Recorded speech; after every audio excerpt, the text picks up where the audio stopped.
secretário para anúncio dos processos retirados. Em sequência, o pregão dos processos pela ordem de preferência. Estão sendo retirados de pauta de relatoria da doutora Juliana, processo número 16 da pauta.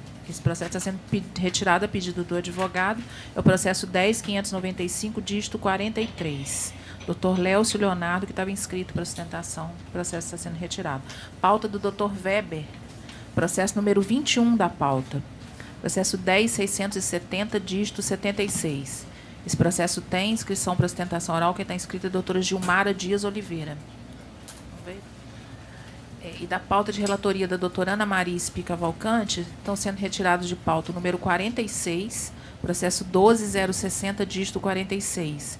Inscrito para sustentação, doutor Guilherme Teixeira de Souza. E também está sendo retirado de pauta, da pauta da doutora Ana, o processo número 48 da pauta, 12.193, dígito 35. Inscrito nesse processo, doutora Luciane Alves Camargos. Adriana, por favor, mais o processo 47 da minha pauta. 47, só o número dele. Só um pouquinho, então, doutora. 12.106, 91. Então, está sendo retirado ainda da pauta da doutora Juliana, processo número 47 da pauta. É o processo número 12.106, dígito 91. Tem inscrição para física, doutor, mas eles não estão aí. Isso que eles chamam de uma vez a pregou, diga que está ausente. O senhor vai começar pela preferência do PJ? Pela preferência. Não estão aí, não? Uma vez, Então, começando pela pauta física, tem duas inscrições. O primeiro processo é o processo número 1 da pauta, processo 428-2014-074, oriundo da Vara do Trabalho de Ponte Nova. Votam no processo doutor Luiz Antônio de Paula Ianaco, relator, doutora Juliana Vignoli Cordeiro, revisor, doutora Ana Maria Espica Valcante. Não, não é não. Então, É o doutor Ana Maria, sim, que é o doutor. Não. Inscrita para sustentação, doutor Bernardo Meneguti Grossi. Doutor Bernardo não se encontra presente. Próximo com inscrição, o número 3 da pauta física. Processo 1819-2014-143. Oriundo da 5ª Vara do Trabalho de Juiz de Fora. Votam no processo, doutor Luiz Antônio de Paula Ianaco, relator, doutora Juliana Vignoli Cordeiro e doutora Ana Maria Espica Valcante. Inscrita para apresentação, doutora Raquel de Souza Silva. Doutora Raquel não se encontra presente. Então, eram os dois que tinham inscrição física.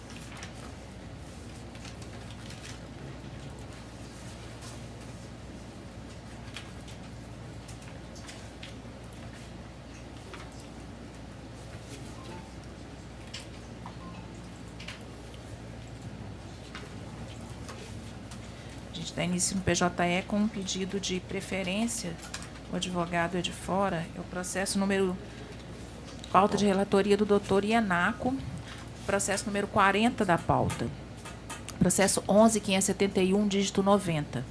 Votam no processo doutor Luiz Antônio de Paula Ianaco, relator, doutora Juliana Vignoli Cordeiro, doutora Ana Maria Espica Valcante. Inscrito para sustentação, doutor Jeremias Ferreira Dias. O senhor está falando pelo autor, doutor Jeremias? Isso, pelo autor recorrente. E recorrido também. Tá, eu vou antecipar a conclusão do recurso aqui. Estou conhecendo os recursos. No mérito, o recurso reclamante parcialmente provido, uma vez rejeitados preliminares. Acolher a preliminar de cerceamento de defesa, anulando o deciso, determinar a reabertura da instrução com o intuito de que a perita do juízo indique com precisão em que os 3 anos e 10 meses sem a devida proteção aos agentes salubres ocorreram no curso do contrato de trabalho, prejudicado o exame das demais matérias devolvidas. Eu gostaria de exercer a sustentação, eminente relator. Muito embora tenha sido acolhida preliminar e cassada a sentença para esclarecimentos policiais, principalmente em relação à preliminar de nova perícia em relação ao amianto. Muito embora compreendamos que é inconteste a exposição ao amianto no processo. Contudo, a perita entende que nos termos da norma trabalhista, há a necessidade de quantificar o amianto. O que tem ocorrido nessas ações de retificação de PPP, que são ações meio para obtenção de prova previdenciária? A norma previdenciária, como sabido, ela diverge em diversos aspectos da norma trabalhista.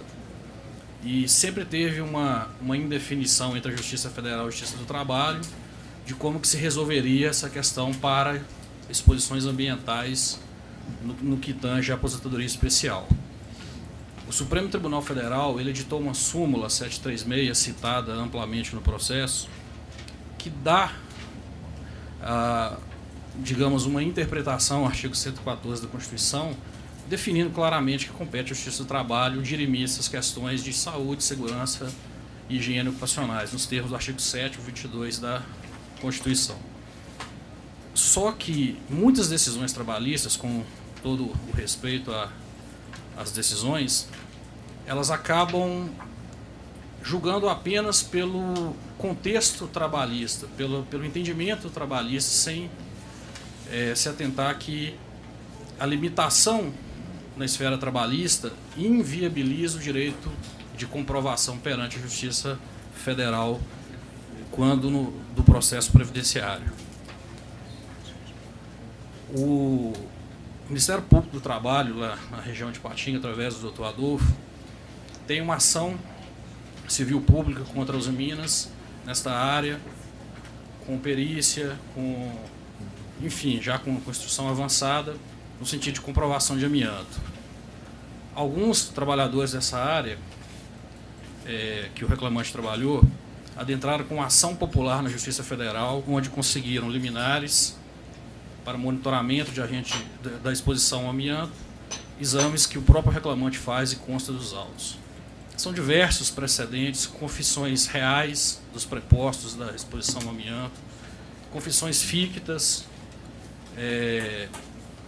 PPPs retificados, sentenças, outros laudos, acordos deste tribunal acolhendo diversos processos. Então, o nosso receio, que embora haja o acolhimento da preliminar, é que o processo retorne e o juízo não analise essa questão da exposição ao amianto, que é incontroverso no processo. Contudo, pelo entendimento da perita de que não é possível quantificar, ela optou por não determinar a retificação do PPP, o que causa um prejuízo imenso na realidade laboral e futuramente para o reclamante. Nesse sentido, eu peço vênia para pedir também um acolhimento de uma nova conclusão sobre a questão do amianto, porque se essa ação é declaratória, e nos termos das lições do criador da ação declaratória, Ponce de Miranda, né, no Tratado das Ações, a ação declaratória, como consta do próprio CPC, ela determina expressar aquela realidade, independentemente se ela seja especial ou não. O laudo confirma a exposição ao amianto, mas conclui pela não retificação. O documento que vai caracterizar a obrigação de fazer será o PPP entregue, e o PPP vai vir sem o amianto. Então, o INSS vai se opor à concessão do benefício pela exposição ao amianto, e eu não gostaria de admitir, mas ele terá razão ao fazê-lo. Então, a importância dessa ação é muito grande, porque, além do direito de proteção à saúde, tem o direito social, que é o direito previdenciário de comprovar o tempo especial. Em relação à nocividade do amianto, só existem 2 agentes de 20 anos. É o asbesto, que é o amianto, e o benzeno. Ambos não têm limite de segurança na disposição, sequer são viáveis o uso de EPI na legislação previdenciária. E para não citar toda a legislação previdenciária, cito a ADIM, que o Supremo Tribunal Federal julgou,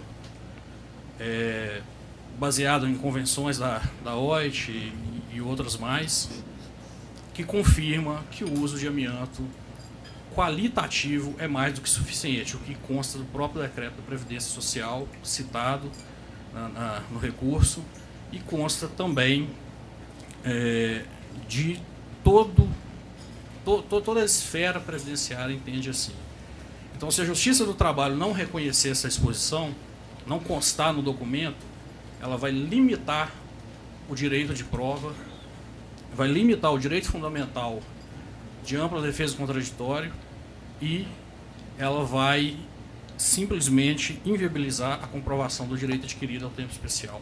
Por isso, peço o acolhimento, especialmente da preliminar, para que se possa, no juízo de origem, retificar o PPP conforme aquela realidade que está amplamente provada no processo. É o que eu argumento. O doutor faz uma extensa defesa de mérito da questão relativa ao amianto, mas não ataca em nenhum momento a técnica utilizada pela perita. E por isso eu não vejo razão para determinar uma nova perícia. A simples insatisfação com o resultado não é motivo suficiente para que eu declare nulo o trabalho realizado. Não quanto ao mérito da presença do amianto ou da natureza insalubre, isso ainda não é o momento. Nós estamos determinando o retorno dos autos para que perguntas específicas sejam respondidas e, após isso, uma nova decisão, e a partir daí é possível rediscutir a matéria. Por enquanto, não. Então, a conclusão do voto é nesse sentido, da devolução para complementação do laudo com as respostas específicas indeferidas pela perita e nova decisão. Doutora Juliana. O doutor expôs da tribuna várias situações que são situações diversas. Essa que estamos analisando agora é um processo em que está sendo apreciada a situação específica de um empregado, né? É completamente diferente, por exemplo, da ação civil pública movida pelo Ministério Público. Eu acredito que todos saibamos os malefícios do amianto. E nesse caso específico, o que vai constar do PPP é exatamente de acordo com a prova que conseguir ser feita nesse processo. E nesse processo, o próprio preposto já disse que o autor tinha contato com o amianto. Quer dizer, isso está não só no laudo, independente de se teve ou não quantificação, isso não só na questão da perícia, quanto na própria audiência, já foi apurado o contato, né? Eu estou acompanhando a proposta de voto. Doutora Ana? Também acompanho. Então, unânime. Muito obrigado. Próximo é na pauta de relatoria da doutora Ana Maria, processo número 8 da pauta. Processo 10.210, dígito 76. Vota no processo doutora Ana Maria Espica Cavalcante, relatora, doutor Weber Leite de Magalhães Pinto Filho, doutor Luiz Antônio de Paulo Ienaco. Inscrita para sustentação, doutora Aida Carolina Campos Menezes, Scarpelli. A senhora está falando por quem, doutora? Autor. Doutora Ana, quer antecipar? Pois não. Já vou fazer a leitura do voto adaptado ao entendimento da maioria, tá ok, doutora? Conheço do recurso interposto pelo autor, no mérito nego do provimento, eu ficando vencida. Boa tarde, senhor presidente, demais componentes da turma.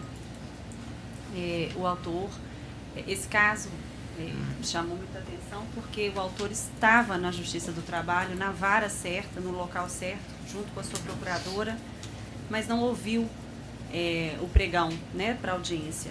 E, passado um tempo, a procuradora foi na sala e, né, teve conhecimento de que já tinha chamado seu processo. E no mesmo dia peticionou, e aí o juiz extinguiu o processo sem resolução do mérito e condenou o autor ao pagamento das custas. E a gente fez embargo de declaração, né, e agora o recurso ordinário. A gente está insistindo que o autor é beneficiário da justiça gratuita e que, por isso, ele não pode ser condenado ao pagamento dessas custas. Inclusive, tem uma súmula aqui do nosso tribunal, que é a 72, que já declarou inconstitucional a expressão do artigo 844, que fala, ainda que beneficiário da justiça gratuita, né, fecha aspas. E, então, o autor está aqui, né, requerendo o provimento do seu recurso, para que seja isento do pagamento das custas. Doutora Ana? Meu posicionamento é exatamente nesse sentido, doutora. Então, Eu estou divergindo, eu entendo que nesses casos de essa pena, da forma como redigido o artigo em sua nova redação, ele altera a natureza desse valor de custas, né, para uma natureza combinatória, pelo não comparecimento do autor e pela provocação da movimentação da máquina judiciária, ocupar um processo de pauta. Hoje tem processo marcando com 3 anos de antecedência o reclamante. Então, para evitar esse tipo de abuso, foi criado esse dispositivo, com essa intenção mesmo, de estabelecer uma pena para quem antes não tinha consequência nenhuma dos seus atos. Então, pela sua nova natureza, eu não vejo inconstitucionalidade nenhuma nesse artigo, não. E aí, simplesmente aplico a lei. Doutor Weber? Eu estou com a divergência e o voto já está adaptado. Então, por maioria.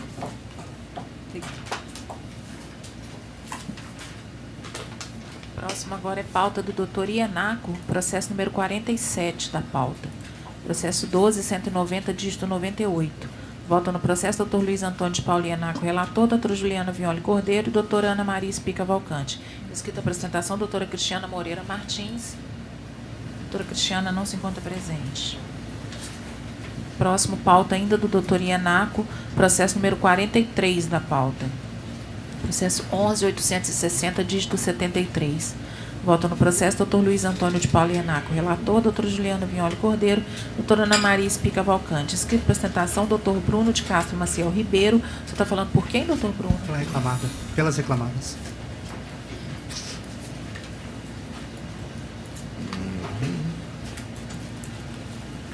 Antecipando aqui a conclusão do voto, do parcial provimento para determinar que todas as horas descontadas por comparecimento médico por afastamento temporário, que aparecem nos contra-cheques como faltas, horas, devem ser ressarcidas ao reclamante, sendo computadas como extras e se acarretar extrapolação da jornada legal, conforme se apurar em quitação de sentença.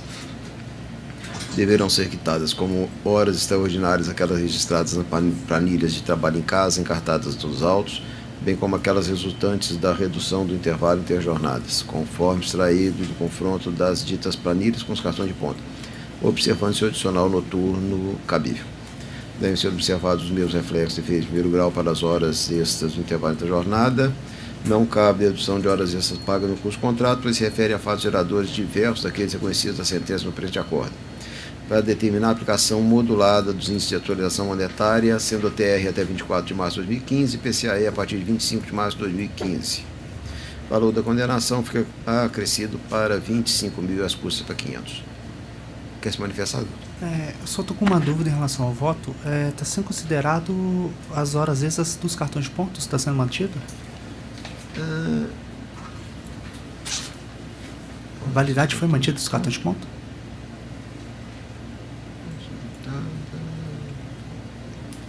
Sim, Sim, não está. Nisso a sentença não está sendo alterada, não. Sim, sim. E então está sendo concedido sobreaviso para o reclamante. Como? O sobreaviso não está sendo concedido ao reclamante. Sobreaviso? Isso. Deixa eu ver o que tem aqui. Que como está sendo deferido.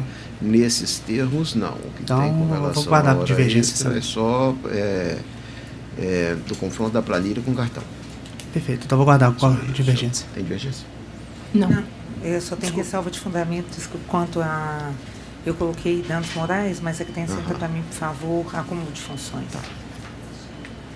Então está apenas com ressalva de fundamentos. Prevalece o voto. Muito obrigado, excelência. Boa tarde a todos. Está de acordo, né? De acordo. Como você já falado. Falamos juntos. Agora, pauta da doutora Juliana, processo número 19 da pauta. Processo 10.669, dígito 80.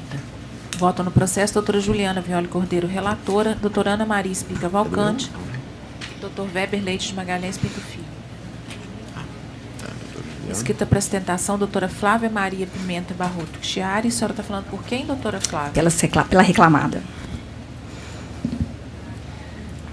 Eu estou conhecendo os recursos ordinários enviados pelo reclamante e pela segunda ré, Fundação Vila Rica.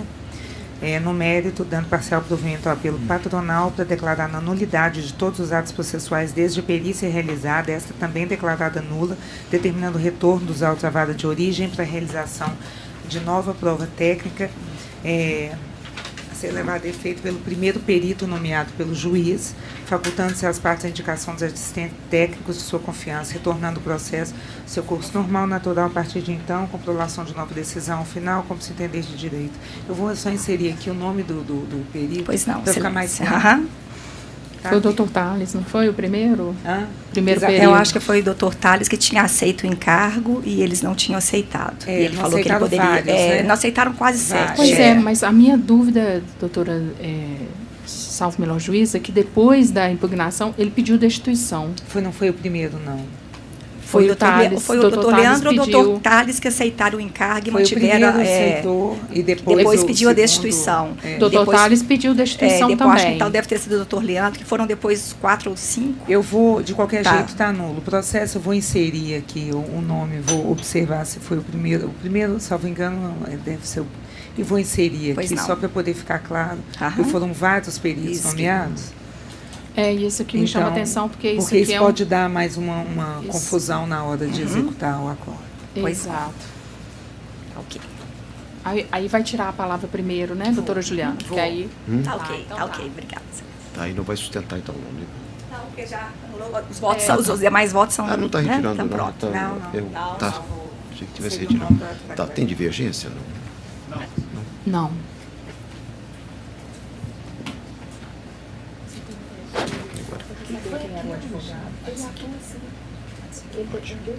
Então, ainda na pauta da doutora Juliana, processo número 34 da pauta. Processo 11.286, dígito 10. Votam no processo doutora Juliana Violi Cordeiro, relatora, doutora Ana Maria Espica Cavalcante, doutor Weber Leite de Magalhães Pinto Filho. Inscrita para apresentação, doutora Daniela Alves Ossi. A senhora está falando por quem, doutora Daniela? Pela Claro. Eu estou conhecendo o recurso autoral e negando provimento. Ok, vou aguardar a divergência. Doutor Weber. Estou acompanhando. Também. Ok, obrigada, bom trabalho. Agora, pauta do doutor Ienaco, processo número 39 da pauta. Processo 11.417, dígito 13. Votam no processo doutor Luiz Antônio de Paulo Ienaco, relator, doutora Juliana Violi Cordeiro e doutora Ana Maria Espica Cavalcante. Inscrito para apresentação, doutor Gabriel Abreu Santos. Você está falando pelo sindicato, doutor Gabriel?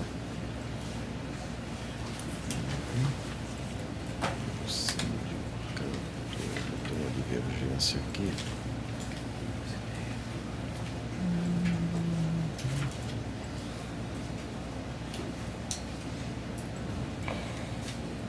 Eu estava negando o provimento, mas tem umas divergências aqui, né? Tem, até minha, eu coloquei primeiro, mas eu gostaria de ouvir a sustentação oral. As sustentações, me parece que são as duas partes. São o provimento é para quê mesmo? Só para eu adiantar para ele? É total. Não, pois é. Vai eu vou pedir vista. Vai pedir vista? Então eu vou anunciar só. Eu gostaria de ouvir. Tá. Minha proposta de voto é negando provimento. Você quer se manifestar? Sim. Bom, primeiramente, boa tarde a todos. Esse é um trabalho que o sindicato faz desde 2014, que é a tentativa de implementação do plano odontológico e do seguro de vida. Nós conseguimos esse benefício, pelo menos na cidade de Lavras, desde 2013, eu acho. E em 2014, como não houveram muitas adesões, nós começamos a ir de empresa em empresa, avisar os funcionários, e mesmo assim não conseguimos muitas adesões. Eu estou falando da cidade de Lavras, a gente já faz esse trabalho em todo o sul de Minas, o sindicato representa 138 cidades no sul de Minas, nós temos 40 mil trabalhadores na base e que todas as nossas convenções têm o plano odontológico e o seguro de vida, e nós temos só 5 mil trabalhadores hoje com o plano odontológico e 2 mil trabalhadores só com o seguro de vida, sendo que nossa base são 40 mil. A gente já fez esse trabalho de empresa em empresa e agora colocamos a multa na convenção e estamos fazendo esse trabalho de cobrança da multa. O valor da multa é menor do que o valor do plano, então muitas empresas preferem até não fazer o plano, mesmo depois das ações. Essas ações de lavras, nós já entramos com elas já no retrasado, também entramos novamente contra essas mesmas empresas. O interesse do sindicato não é arrecadatório. O sindicato quer apenas o cumprimento da convenção coletiva. A gente quer o plano odontológico. Nós temos ações onde a gente não cobra nada, a gente cobra só o cumprimento. Ações que não tem multa. Cobramos apenas o cumprimento. Já cobrávamos isso antes mesmo da nova lei, sem o benefício dos honorários advocatícios. O sindicato nos pagava, agora o sindicato não paga mais. Então agora nós estamos entrando com as ações cobrando o valor da multa. O sindicato, os trabalhadores vêm reclamando muito, vários deles. As empresas se beneficiam, porque uma empresa tem o plano, outra não. Na negociação coletiva, nós tiramos alguns direitos, colocamos bancos de hora, colocamos 12 por 36, do jeito que a empresa quer, só para conseguirmos o benefício do plano odontológico. E agora, como as empresas não têm, nós entramos com as ações cobrando e estamos tentando. Juridicamente, a nova lei, artigo 611-A, fala que o negociado sobre o legislado e cita várias coisas que podem ser inseridas nas convenções e coloca lá dentre outros. O artigo 611-B cita exatamente o que não pode ser colocado na convenção. E a convenção coletiva, e lá não tem nenhuma cláusula sobre multa ou sobre para quem vai a multa, para quem não vai. Nós já tentamos, ano passado, colocar a multa para os trabalhadores. Entramos com ações para os trabalhadores, mas o problema ficou maior ainda, porque alguns trabalhadores não receberam, não foram atrás, e a briga fica pior. Eles acham que nós estamos roubando o dinheiro deles, sendo que a gente está tentando simplesmente entregar. Como a gente não tem o número de trabalhadores de cada empresa, isso é praticamente impossível a gente conseguir. Mas é o trabalho do sindicato. Nós já, tendo em vista algumas derrotas aqui com essas ações, inclusive essa, nós já mudamos a ação para o ano que vem, para a causa para o ano que vem, onde não vai ter multa alguma, a gente vai cumprir só o cumprimento e tentar ganhar pelo menos alguns honorários para nós. Porque quem mexe com essas cobranças são o setor jurídico do sindicato, junto com a diretoria, óbvio. E outra coisa também, uma coisa que eu trago em plenário, a juíza de primeira instância anula a cláusula da convenção, o que é legal, isso não compete a ela, a nulidade da cláusula. Compete só a uma ação diretamente no tribunal proposta por alguma entidade sindical. Então, tendo em vista o grande trabalho que o sindicato faz, nós somos um sindicato sério, nossa convenção coletiva é a melhor do sul de Minas, nós temos cidades lá que a nossa convenção chega a ser melhor do que de Belo Horizonte. Eu rogo para que seja atendido o pleito do sindicato, para que seja a empresa condenada a essa multa, para que ela instaure o plano odontológico, o seguro de vida, em benefício dos seus trabalhadores, que hoje não estão recebendo, ao contrário de várias empresas que pagam lá.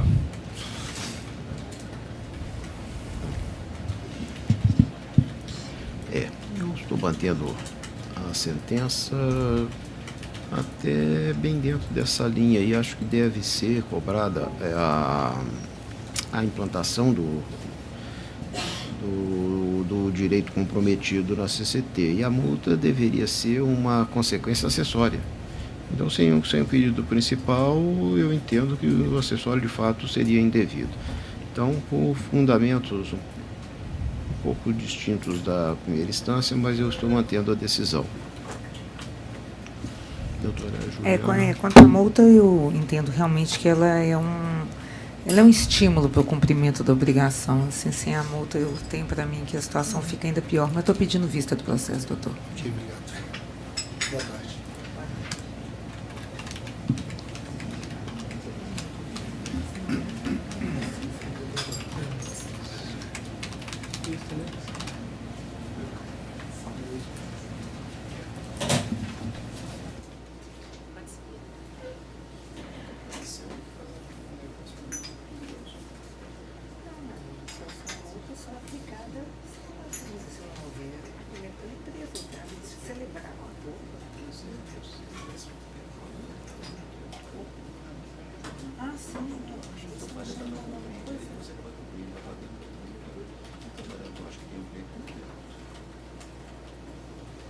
Não, multa baixa.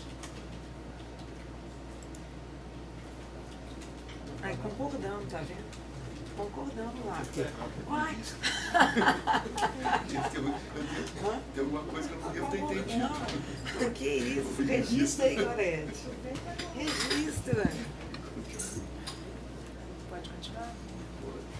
Então, agora, ainda na pauta do doutor Ienaco, processo número 19 da pauta. Processo 10.408, dígito 28. Votam no processo doutor Luiz Antônio de Paula Ienaco, relator, doutora Juliana Vignoli Cordeiro e doutora Ana Maria Espica Cavalcante. Inscrito para ostentação, doutor Kleber Alves de Carvalho, que não se encontra presente. Pauta do doutor Weber, processo número 39 da pauta. Processo 11.146, dígito 31.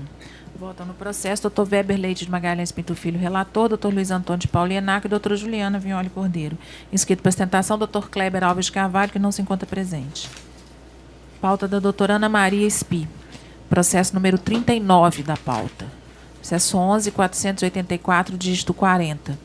Votam no processo doutora Ana Maria Espi Cavalcante, relatora, doutor Weber Leite de Magalhães Pinto Filho e doutor Luiz Antônio de Paula Ienaco. Inscritos para ostentação, doutor Cândido Antônio de Souza Filho. Doutor Cândido. O senhor está falando por quem, doutor? Pelo reclamante? E doutor Marcelo Soares de Castro, pela rei. Doutora Ana, quer antecipar a conclusão? Pois não, já vou ler a conclusão adaptada ao entendimento da maioria. Conheço dos recursos, no mérito nego o provimento ao recurso do autor e dou parcial provimento ao recurso reclamado para excluir a condenação no pagamento de indenização por danos morais coletivos. O réu fica absolvido do pagamento dos honorários assistenciais, invertidos os ônus da sucumbência, custas pelo autor no importe de R$800, calculado sobre o valor dado à causa. Fico vencida quanto aos danos morais coletivos e quanto à litigância de má-fé. Fala pelo autor, doutor. Pelo autor. Tem a palavra. Excelentíssimo senhor desembargador presidente, boa tarde. Na sua pessoa, eu queria cumprimentar os demais membros dessa turma, dessa grande turma. Eu sei que esse processo é um processo tanto quanto complexo e polêmico, mas eu queria só abordar apenas uma questão que eu acho nuclear no processo, uma questão fundamental nesse processo. No ano de 2017 e até hoje não cessou, as instituições, principalmente as instituições de ensino superior, têm feito dispensa que nós consideramos dispensa coletiva. E sem qualquer negociação com o sindicato, sem qualquer comunicação, é uma posição extremamente unilateral, fazem essas dispensas e, na maioria das vezes, nós, o sindicato, tem como obrigação, entra com ação para tentar anular essa dispensa, para tentar pelo menos uma negociação e nós não conseguimos resultado nenhum. Então, nesse caso aí é até diferente. Nesse caso, houve a dispensa coletiva, que nós consideramos uma dispensa de mais de 30 professores, salvo engano, e o pior não foi a dispensa. O pior é que a instituição fez a dispensa, não pagou as verbas rescisórias e ainda não homologou, porque isso é antes da reforma trabalhista, não foi homologado, e ainda fez um acordo, propôs um acordo para os professores. Nesse acordo constava, inclusive, que o sindicato tinha anuência e não tinha anuência. Os professores assinaram um acordo para parcelar de até 10 vezes uma verba que seria a verba rescisória. Então, nós entramos com a ação para que a instituição, pelo menos, para que o tribunal, então, determinasse que essa instituição, se ela comete essa irregularidade desse tamanho quando faz a dispensa, que ela, então, seja obrigada a reintegrar esses professores, pagar as verbas ou salários retroativos e que fosse, então, aberto, talvez, um canal de negociação para fazer isso. Essa ação, todo mundo sabe, ela foi e voltou no tribunal, porque não houve manifestação do Ministério Público. Agora, nessa sentada, eu queria só abordar isso aí, porque eu acho importante que, na verdade, eu sei que existe já uma posição de que, anterior, principalmente, à reforma trabalhista, de que as dispensas coletivas, até do TST, sejam precedidas de uma negociação com o sindicato. Essa não foi a negociação.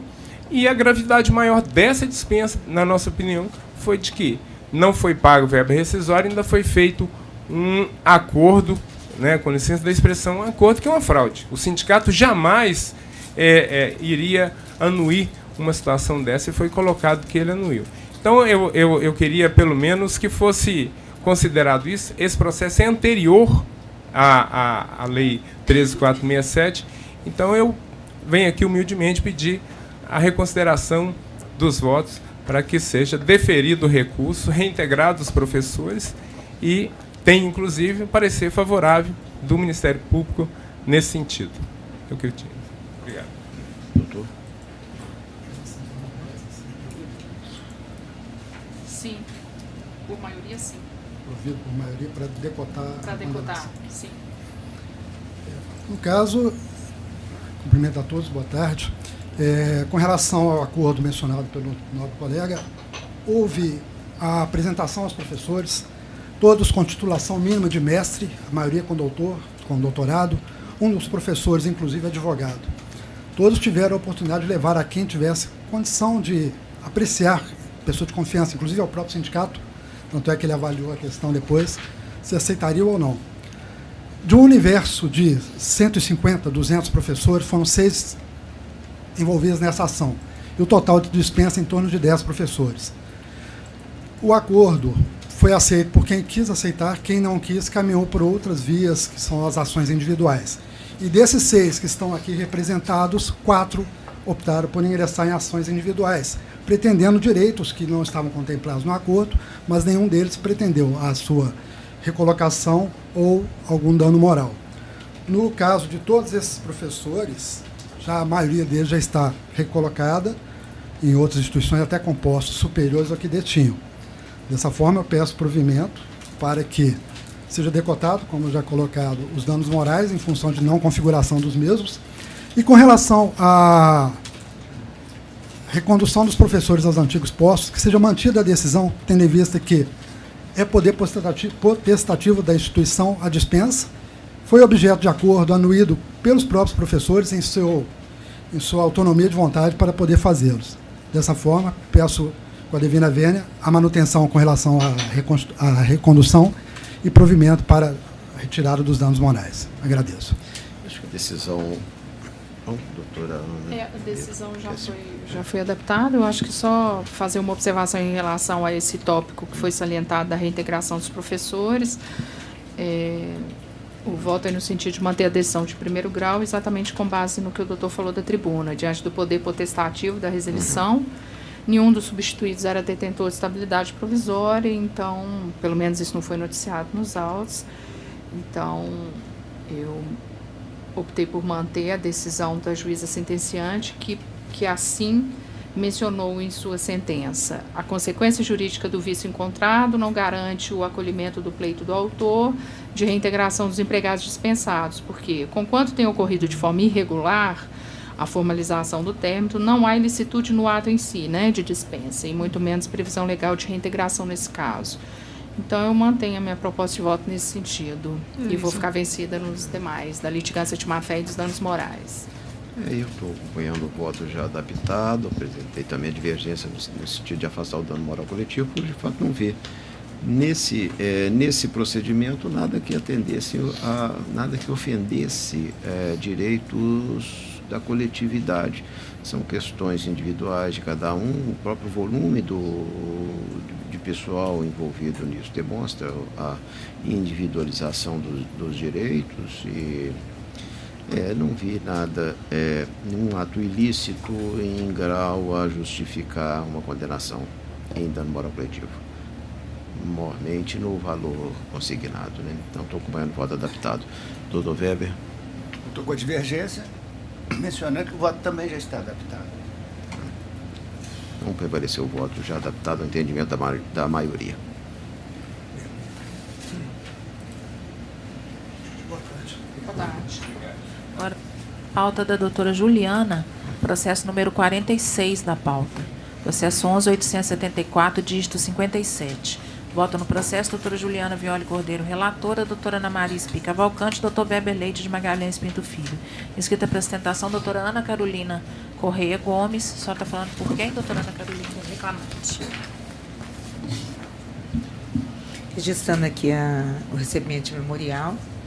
Eu estou conhecendo o recurso interposto pelo autor no mérito, dando provimento ao apelo para condenar a ré pelo período imprescrito, observados os limites do pedido, ao pagamento adicional de periculosidade na ordem de 30%, inclusão totalidade das parcelas de natureza salarial, com reflexo em aviso prévio, férias mais 1/3, 13º salário, FGTS acrescido de 40%, anuentes, PLR, PDV e gratificação Maria da Rosa, devendo ainda ser realizado o repasse de contribuição FORLUS nos termos do regulamento aplicável.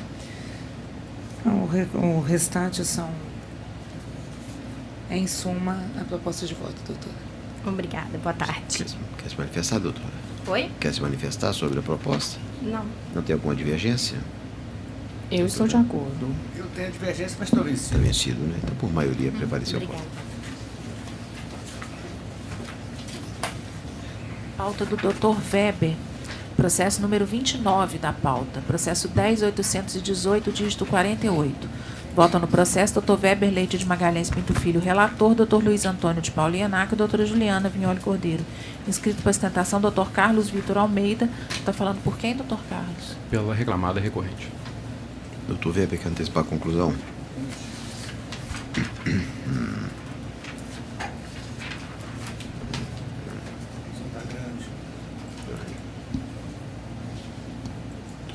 Eu estou dando provimento parcial ao recurso do reclamante com relação à correção monetária, até o dia 25/3/2015, a TR e posteriormente o IPCAE. E provimento parcial ao recurso da reclamada para declarar que tanto o aviso prévio quanto a multa serão devidos pela metade e excluir a determinação de pagar indenização de auxílio alimentação no período do aviso prévio indenizado e entregas de guias de seguro-desemprego, inclusive respectiva indenização substitutiva, restando mantidas demais verbas rescisórias e obrigações de fazer determinadas pelo juiz de origem. Excluir ainda o adicional de insalubridade e respectivos reflexos. Excluir também 1 hora extra diária pelo intervalo entre a jornada não usufruído. Reduzindo os honorários periciais para R$ 1.000. É a minha proposta de voto. Quer se manifestar, doutor? Excelência, essa já é o voto completo ou é só a sua proposta de voto? É a proposta do relator, mas que eu estou acompanhando, né? Que eu estou acompanhando. Então, sem necessidade de manifestação, só o registro da presença. A doutora Juliana vai Eu estou vencida. Rescisão indireta, adicional de insalubridade, intervalo entre jornada, honorários advocatícios. Nossa Senhora. Está por maioria, doutor. Obrigado. Ainda na pauta do Dr. Weber, processo 46 da pauta. Processo 11.569, dígito 58. Voto no processo Dr. Weber Leite de Magalhães Pinto Filho, relator, Dr. Luiz Antônio de Paula Ienac e doutora Juliana Vignoli Cordeiro. Inscritos para ostentação, Dr. Gustavo Silva de Aquino. Você está falando pelas rés? É só ele? Então, vamos lá, doutor Weber, quer antecipar a conclusão? Eu prometo parcial ao recurso da reclamada para deferir o direito de colecionar aos autos, na fase de liquidação de sentença, todos os comprovantes de pagamentos relativos ao benefício auxílio refeição em benefício do autor durante a vigência do contrato. Provimento parcial ao recurso reclamante para conceder os benefícios de justiça gratuita. E ainda provimento parcial ao apelo do autor para excluir de obrigação de ambas as partes de pagar os honorários advocatícios. É a proposta de voto. Quer se manifestar, doutor? Queria saber o voto completo da turma, por favor. No caso, quanto tempo para a apresentação dos relatórios? A liquidação de sentença. Liquidação? Ok. É isso. Alguma divergência? Não, de acordo. Então, unânime. Obrigado.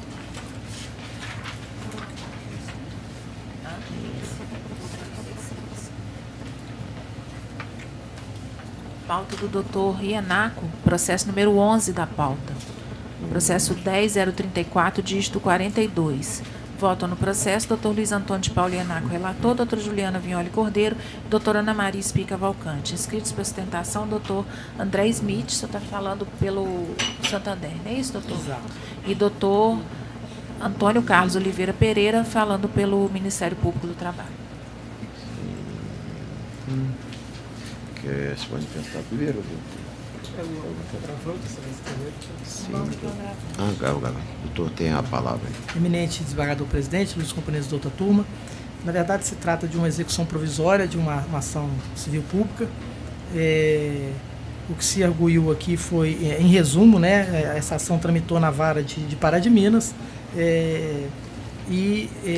num processo, essa ação tramitou na vara de Juiz de Fora, em um processo em Pará de Minas, na vara de Pará de Minas, as testemunhas declararam que os pontos, as folhas de pontos do reclamante não correspondiam à realidade. Com base nessa declaração e antes do trânsito em julgado dessa ação de Pará de Minas, foi ajuizada essa execução provisória. Então, o que se arguiu, assim, eu creio que o ponto principal seria esse ponto, né? A Lei 7.347 de 85, no seu artigo 12, exige o trânsito em julgado para essa multa ser exigível. Então, o que se arguiu foi que essa multa seria inexigível e a questão da competência material do juízo de Pará de Minas, já que estava em discussão essa questão da abrangência dos efeitos da ação civil pública. Então, basicamente, são só essas questões, são questões prejudiciais, né, de questão de coisa, e por essa razão é que pede provimento ao agravo de petição. Senhor presidente, o Ministério Público pugna pelo desprovimento do recurso e pontua algumas questões que são importantes para a compreensão dessa ação coletiva. Trata-se de uma ação que foi ajuizada lá no longínquo ano de 2006, ou seja, há 13 anos. O Ministério Público vem pretendendo que o Banco Santander, a quarta ou quinta maior instituição financeira do país, permita que seus empregados anotem o horário de entrada e o horário de saída de trabalho, ou seja, que os seus registros de pontos simplesmente possam constar aquele período trabalhado. O banco, na ação de conhecimento, recebeu a condenação no primeiro grau, na ação que tramitou o Juiz de Fora, recebeu condenação aqui no tribunal em segundo grau, recorreu ao TST, recebeu condenação, recorreu ao SDI, recebeu condenação, foi ao Supremo, através de recurso, recebeu condenação também. Está o processo lá tramitando por conta desse cipoal de recursos, né, que a nossa legislação processual permite. E que, no momento que, na justiça criminal, o entendimento é que a condenação em segundo grau pode levar o cidadão à cadeia, aqui a condenação no primeiro, no segundo, na Suprema Corte, o Banco Santander pretende que não tenha nenhum efeito. Então, ou seja, já são 13 anos que a ação tramita, não tem nenhum resultado efetivo, e quando se cumpre através da constatação numa ação individual, lá em Pará de Minas, e se aplica a penalidade, porque os recursos, obviamente, não tiveram efeito suspensivo, e aí se discute, aplica-se uma multa de R$16 mil. Eu não vou nem falar aqui o lucro do banco apenas nesse primeiro trimestre de 2018, para não constranger o doutor. Mas a decisão está consolidada, o banco teve a oportunidade, todos nós sabemos, de exercer o contraditório e provar na execução via embargos de que aquela obrigação não fora descumprida, poderia provar por testemunha, poderia provar por documentos, por uma série de questões, nada fez. O juiz de primeiro grau rejeitou os embargos e o banco pretende aqui nessa corte rever a decisão com alegações superficiais, não enfrentando diretamente o mérito. É importante também dizer que a decisão proferida lá em Juiz de Fora tem efeito erga omnes, ou seja, tem validade em todo o território nacional, e não há nenhuma óbice da VT lá de Pará de Minas aplicar a penalidade pecuniária. Em relação a essa questão da Lei 7.347, há um equívoco de entendimento, a contraminuta do agravo explicitou de maneira bem clara, não se trata de decisão fixada liminarmente, trata-se apenas de execução provisória, que não terá nenhum efeito. Se acaso do acaso, lá no Supremo, a decisão de conhecimento vier a ser anulada, vier a ser revertida, evidentemente que o banco vai receber de volta os seus R$16 mil e nenhum gravame, nenhum prejuízo a instituição financeira irá sofrer com isso. Portanto, o nosso entendimento é de que deve ser afastado, desprovido o recurso interposto, Excelência. Muito obrigado. Bom, nós não estamos discutindo aqui nem se a multa é devida ou não. Nós estamos discutindo só a possibilidade de uma execução provisória dessa multa. O que resume a matéria desse recurso, a natureza suspensiva ou meramente devolutiva dos recursos. Nem imagino quais estejam pendentes de julgamento nesse momento. Porque são tantos que eu me perdi. Que eu me perdi tentando descobrir qual que é o da vez aqui. Mas também não estou aqui para discutir o sistema recursal desse país, porque isso é uma matéria mais para o legislativo, né? O judiciário tem que se virar com a lei que o Estado produz, não é? E esse é um caso que mostra bem claramente essa dificuldade. A lei parece que é feita para isso, para o processo não acabar nunca, porque se o réu que não quer pagar, ele tem muitos meios para conseguir levar um processo eternamente. Eu mesmo, dos primeiros processos que eu peguei em Cataguases é de época que eu era criança. Estava lá a data isso literalmente, agora não estou nem brincando. Nem brincando, não. O processo que começou quando eu era criança. Como se eu tivesse vivido a minha vida toda, vou aquele processo lá, um dia eu ainda vou ser juiz, ainda vou despachar naquele processo e vou. Porque é um caso que eu me lembro muito claramente, me lembro do advogado dizendo, enquanto eu for vivo, esse processo não acaba. E de fato morreu o reclamante, morreu o reclamado, morreu o advogado, o reclamante, enquanto aquele advogado não morreu, o processo não acabou. Herdeiro contra herdeiro, com os herdeiros dos advogados. Então, recurso tem para levar um processo muito longe. Agora, nesse meio termo, não é que efetividade pode se dar uma sentença. Bom, uma execução, é claro, dar uma eficácia a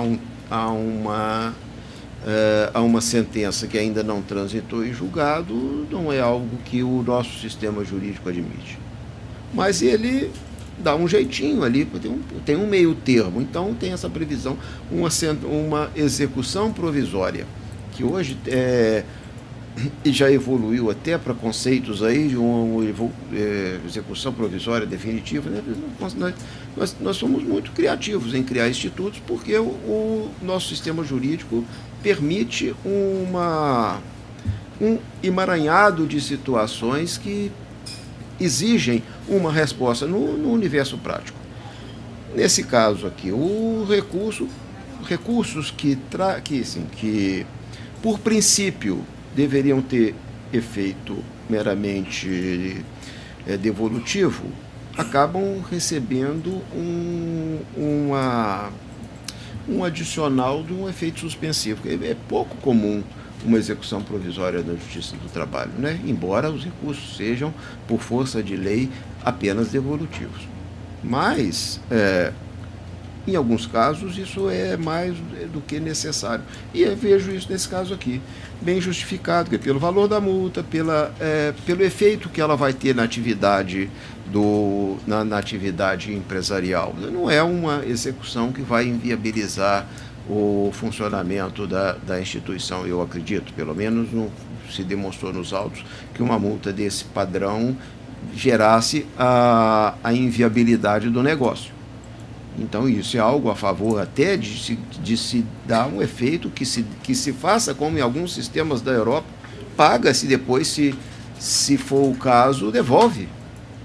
Não é? Existem... nós não estamos tratando de duas partes com uma saúde financeira debilitada a ponto de não poder responder por uma ação reversa de uma execução. Em alguns sistemas a coisa funciona assim. Já houve uma decisão mandando pagar, então você paga. Se no final dessa eternidade de recursos a sentença for revertida, a outra parte devolve o que recebeu. As duas partes aqui têm capacidade financeira para isso. tanto para pagar quanto para suportar o efeito desse pagamento até que se faça.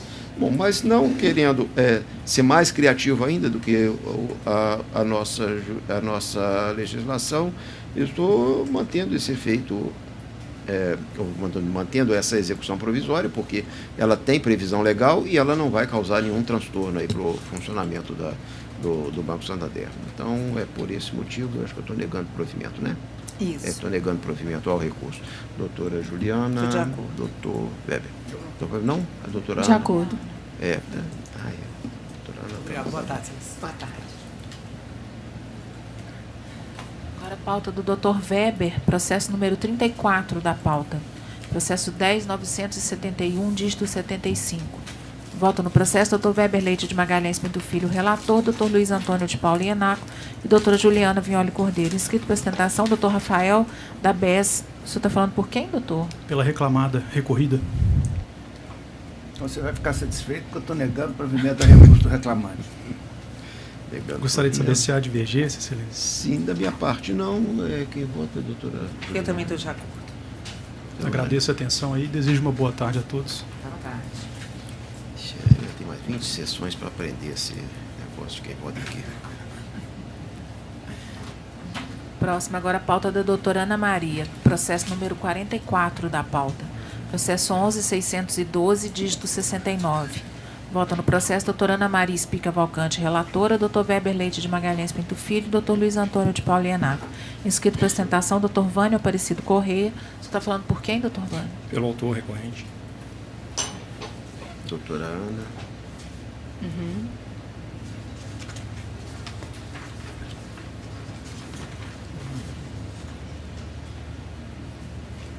Também vou fazer a leitura do voto já adaptado ao entendimento da maioria. Conheço os recursos ordinários no mérito do provimento parcial aos apelos. Ao recurso do reclamante para condenar a réu ao pagamento de R$100 mensais a título de locação do bem durante o período de trabalho imprescrito.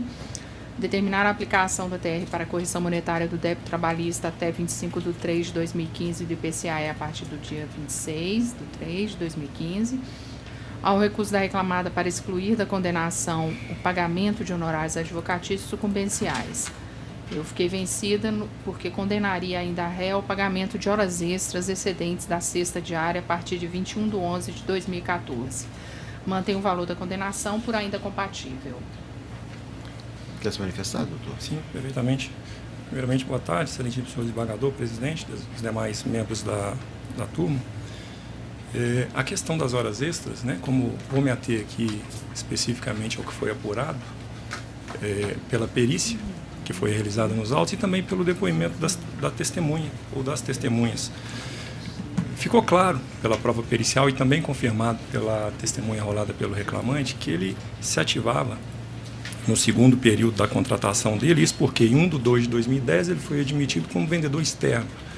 A partir de 1/10/14 ele passou a atividade de televendas, telemarketing. Então a perícia, o perito nomeado, identificou que ele permanecia durante 95% do tempo dele no telefone, fazendo vendas. Os outros 5% desse período, ele ficava preenchendo planilhas de Excel, fazendo relatório. Todas essas atividades restantes, 5%, vou frisar, obviamente relacionadas a essa atividade dele de televendas. A decisão, segundo a sentença, né, recorrida, esse período, essas horas extras, além da sexta hora diária, não pode ser deferida porque o reclamante não fazia uso de headset e porque ele foi contratado como vendedor externo e o fato dele ter se tornado um vendedor interno não descaracteriza essa atividade. Com a devida vênia, não é o fato do reclamante usar um equipamento específico que faz com que ele seja um vendedor interno, um telemarketing. Sabemos todos nós que a evolução normativa ela não acompanha a dinâmica social. Então, no passado, o uso de um determinado equipamento não impede que hoje ele, usando o celular, como ficou comprovado inclusive nos autos, que ele fazia uso de celular da empresa e que a empresa descontava dele, isso foi deferido na primeira instância, não descaracteriza essa atividade dele como vendedor interno. Então, seja telefone fixo, seja no aparelho celular, seja por rádio, seja por qualquer outro meio de telecomunicação, está comprovado que ele permanecia 95% dele falando ao telefone, numa jornada de mais de 8 horas por dia. Quero pedir licença para transcrever aqui, para citar aqui o que está contido na NR 17, no sentido de que entende-se como atividade call center um ambiente de trabalho no qual a principal atividade é conduzida via telefone e ou rádio, com utilização simultânea de terminais de computador. E mais, esse anexo aplica-se inclusive a setores de empresa e pós-trabalho dedicados a essa atividade.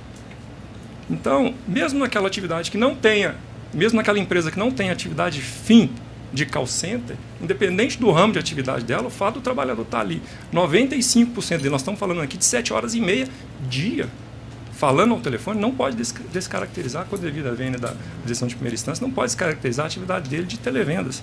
Então, é por isso, nesse ponto, que eu venho pedir a reforma da decisão para que seja deferida ao reclamante as horas extras, além dessa sexta hora diária. No outro ponto, além da sonegação do pagamento dessas 6 horas diárias, ficou claro também nos autos que o reclamante, aos fins de semana, sábados, domingos e feriados, e aí vou voltar um pouco aqui no início da demanda, porque também está muito claro que ele foi contratado pela primeira reclamada e, na prática, desde o início, ele prestava serviço para outras 3 empresas. Então, valendo-se dessa boa vontade do trabalhador, da confiança que as empresas certamente tinham nele, esse trabalhador era designado pelo menos uma vez por mês para participar de licitações, e ele fazia esse deslocamento sempre no final de semana, à noite. Isso ficou claro nos autos. Existem cartas de credenciamento, o perito apurou essa questão. A testemunha rolada pelo reclamante, que trabalhava num outro departamento da empresa, mas era o departamento de licitação, inclusive, confirmou que ele fazia licitações, mas não soube precisar o horário dele. É certo que ela não saberia informar o horário dele, ela trabalhava em horário comercial e ele não, ele estava viajando. Então, também é por essa razão que eu venho pedir a reforma da decisão para que seja deferida ao reclamante também essas horas do período dele de deslocamento noturno ou finais de semana. Eram as minhas razões. Eu peço, então, a reforma parcial da respeitada sentença também quanto a esses pontos. Obrigado. Doutora. Pois não. Doutor, eu concordo com o que o senhor disse em relação ao trabalho primordialmente com o uso de telefone, a partir de, salvo engano, outubro de 14, 21 de janeiro, no caso, 21 de janeiro de 2014 até o fim do Pacto Laboral, até muito em função também da prova que foi produzida, em que se constatou essas condições de trabalho, porém não foi essa a decisão que prevaleceu, ok? Eu estou vencida nesse aspecto. Com relação ao trabalho em noturno e realizado em feriados e fins de semana, o que acontece? A resposta que o perito fez com relação a essas viagens foi, no meu entendimento, imprecisa e vaga. E também não houve uma quantificação das viagens realizadas, seja pela prova oral ou pela prova pericial. E ainda que tenha sido evidenciada a participação nessas licitações que o reclamante alega, eu entendi que não foi produzida prova robusta no sentido de que elas se davam fora da jornada do trabalho ou em dias não úteis. E até menciono que poderia ter sido facilmente comprovado por intermédio da prova oral. Então, como eu entendi que não houve essa prova, eu neguei provimento ao recurso no aspecto. Agora, com relação ao telemarketing, a maioria entendeu que ele não se enquadra e, por isso, não foram deferidas as horas extras além da sexta. É isso, senhor presidente. A minha divergência foi no sentido de que não se pode banalizar situações que são excepcionais, como é o caso da jornada de 6 horas do mecanógrafo e da telefonista, previsto originalmente na CLT, depois estendidas ao trabalhador de telemarketing por exercer uma atividade análoga. Agora, essa analogia tem que ser feita com um certo rigor. Não é qualquer pessoa que utiliza o meio de vendas por telefone que vai se enquadrar nessa condição. Por quê? Para corresponder à forma original, né, sobre a qual se aplicou a analogia, é necessário que o trabalhador exerça exclusivamente aquela tarefa, esteja tenha um posto fixo de trabalho e fixo e metido aquela condição de um trabalho ininterrupto durante a sua jornada, claro, observados os intervalos que a lei exige. E não é o caso do reclamante. Ele utilizava esses recursos de telemarketing como instrumento do seu trabalho de vendedor, mas essa atividade dele incluía outras tarefas também que não são idênticas à do telemarketing. Então, entre outras coisas, ele também fazia trabalhos similares ao de um operador de telemarketing, mas não é isso que ele fazia. A atividade dele não pode ser enquadrada como de telemarketing. Foi nisso que residiu a minha divergência nesse sentido. Doutor Weber? Eu acompanhei a divergência. Então, prevaleceu o voto, doutor, com maioria. Obrigado, boa tarde.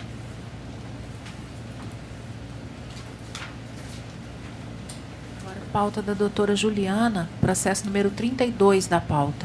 Processo 11.216, dígito 15. Votam no processo doutora Juliana Violi Cordeiro, relatora, doutora Ana Maria Espica Cavalcante e doutor Weber Leite de Magalhães Pinto Filho. Inscrita para ostentação, doutora Camila de Oliveira Carvalho. A senhora está falando por quem, doutora Camila? Pela reclamada, Magnecom. Doutora Juliana. Eu estou conhecendo o recurso da autora. Conhecendo o recurso da autora no mérito, negando o provimento. Ressalvando meu entendimento. Quer se manifestar? Não, sem interesse. Não. Tem alguma divergência? Não, já estou acompanhando o voto. Todo mundo combina, né? Com dor. Então, por unanimidade. Pauta da doutora Ana Maria, processo número 16 da pauta. Processo 10.479, dígito 43. Vota no processo doutora Ana Maria Espica Cavalcante, relatora, doutor Weber Leite de Magalhães Pinto Filho e doutor Luiz Antônio de Paulo Ienaco. Ainda inscrita, doutora Camila de Oliveira Carvalho. Falando pela ré, doutora? Pela ré, doutora Ana. Conheço os recursos, no mérito, nego provimento aos apelos. Doutor, quer se manifestar? Sim, com certeza. Tem a palavra, então. Boa tarde, senhor presidente, senhora relatora, demais componentes da mesa, cumprimento os colegas presentes. Bom, inicialmente, excelência, eu gostaria de pautar que esse caso, ele gira em torno da preservação da segurança da empresa.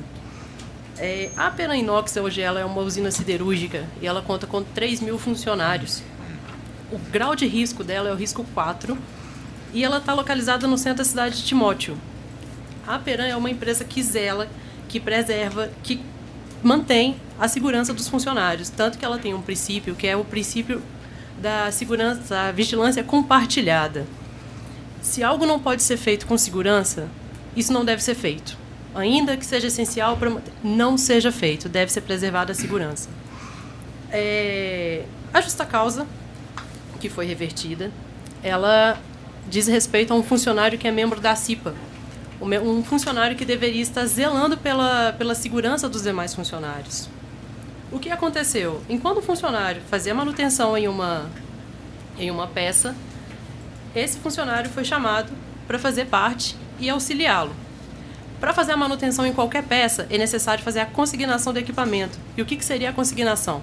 A consignação é você entrar no sistema, pedir informando que vai ser realizada aquela manutenção e que para aquela manutenção não pode estar sendo feita em qualquer outra parte do equipamento, não pode estar acontecendo nada, ele não pode ser ligado. Essa consignação emite relatórios, emite etiquetas que são colocadas no equipamento, na alavanca onde ela é ligada, e trava esse equipamento. O funcionário vai, faz a manutenção, termina a manutenção, retira essas etiquetas. Após retirada, ele faz o teste. Se tiver que realizar nova manutenção, ele tem que fazer uma nova consignação. Ele não pode se reaproveitar da primeira consignação. E nesse caso, o senhor Ícaro, sabendo que não tinha consertado o equipamento, que seria necessário uma nova manutenção, junto do senhor Marcelo, permaneceu realizando a manutenção do equipamento sem a consignação. Ou seja, o equipamento não estava bloqueado. Eles conseguiram, permaneceram fazendo essa manutenção, enquanto o Felipe, que era o supervisor, foi para solicitar nova consignação para bloquear o equipamento novamente. Ou seja, excelência, um membro da CIPA, que deveria estar preservando os demais funcionários, que deveria estar dando o exemplo para os funcionários de segurança, ele estava desrespeitando uma norma. Estava simplesmente fazendo uma consignação sem autorização.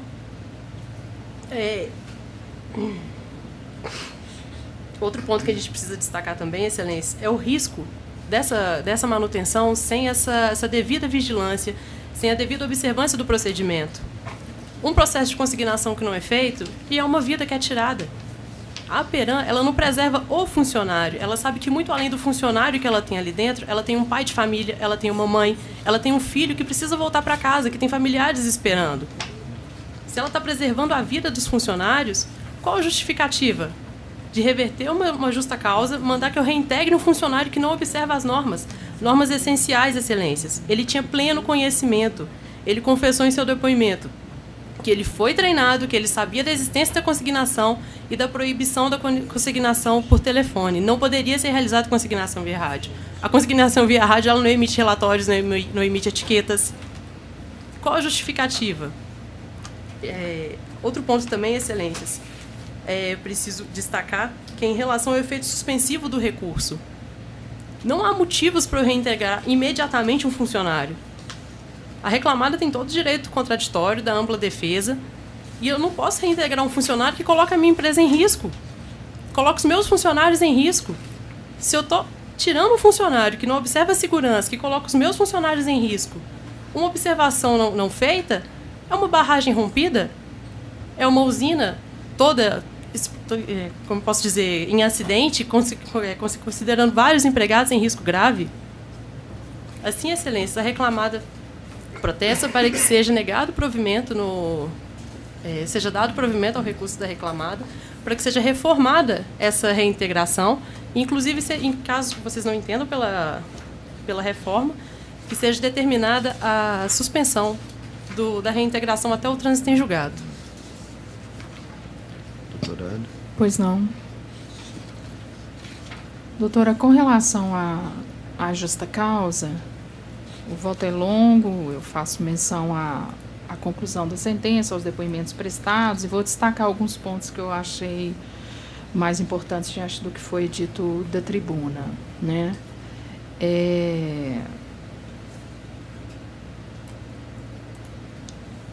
Pelo que se aferiu da prova produzida, em especial depoimentos reclamantes, nesse caso, conclui-se que, para realizar a consignação, era necessário preencher uma documentação pertinente e sinalizar o equipamento, certo? Também ficou comprovado que o primeiro reclamante, o Ícaro, iniciou o procedimento sem que o inspetor apresentasse a documentação. No entanto, o conjunto probatório dos autos revela que a intervenção dos autores no equipamento só ocorreu após a realização da consignação pelo inspetor Felipe, embora este ainda não tivesse providenciado a documentação necessária. Eu relatei aqui os depoimentos feitos pelas testemunhas e, através dos depoimentos, percebe-se que, em momento algum, é dito que o senhor Felipe saiu para providenciar a consignação do equipamento, o que não pode ser presumido. Pelo contrário, existe confissão do preposto no sentido de que, quando a atividade foi iniciada, o equipamento estava bloqueado, porém sem a documentação própria. É certo que a falta ensejadora da justa causa, que é realizar a atividade que requer bloqueio sem consignar o equipamento, de fato, não ocorreu. Isso é o que a gente entende pelo próprio depoimento do preposto. O reclamante Marcelo, ele foi convocado por seu superior para dar continuidade à atividade. Então, no caso dele, muito menos ainda poderia lhe ser imputado como falta grave o fato dele ter cumprido essa determinação. Então, a conclusão que eu cheguei é que, se houve erro quanto ao procedimento, esse foi cometido por todos os empregados envolvidos, já que o inspetor Felipe permitiu que o Ícaro realizasse a intervenção antes de providenciar os documentos necessários. E o inspetor Paulo ordenou que o reclamante Marcelo auxiliasse na tarefa. No entanto, em relação a esses inspetores, não houve sequer uma advertência verbal. Então, eu entendi que, nesse caso, houve falha sim, em relação à documentação, mas o bloqueio foi procedido e houve atuação direta dos inspetores nos atos, né, praticados pelos reclamantes Ícaro e Marcelo. Então, eu estou mantendo a decisão de origem inclusive com relação à imediata reintegração do segundo reclamante, Marcelo Geraldo, porque ele é detentor de estabilidade, tá, doutora?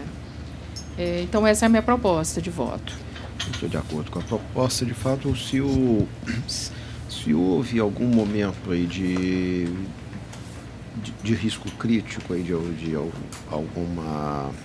algum acidente, e não houve nada que pudesse ser imputado ao reclamante. Não foi a atuação dele que teria gerado qualquer tipo de insegurança. Para mim, pelo que se demonstrou nos autos, ele observou todos os procedimentos de segurança que eram dele exigíveis. E por isso estou acompanhando o voto da relatora, doutor Weber. Eu também entendo que não houve uma situação de quase acidente, né? Quando os reclamantes iniciaram a intervenção, a consignação já havia sido feita. Só a documentação não tinha sido apresentada. Então, acho que a justa causa foi uma medida muito extrema. Poderia ter acontecido uma advertência, suspensão, algo assim. Eu estou com a relatora. Então, prevaleceu o voto por unanimidade. Ainda na pauta da doutora Ana, processo número 33 da pauta. Processo 11.066, dígito 14. Voto no processo, doutora Ana Maria Espica Cavalcante, relatora, doutor Weber Leite Magalhães Pinto Filho, doutor Luiz Antônio de Paulo Ianaco. Inscrito para ostentação, doutor Leonardo Nisa. Você está falando pelo autor, doutor Leonardo? Sim, reclamante, recorrente. Doutora Ana. Pois não.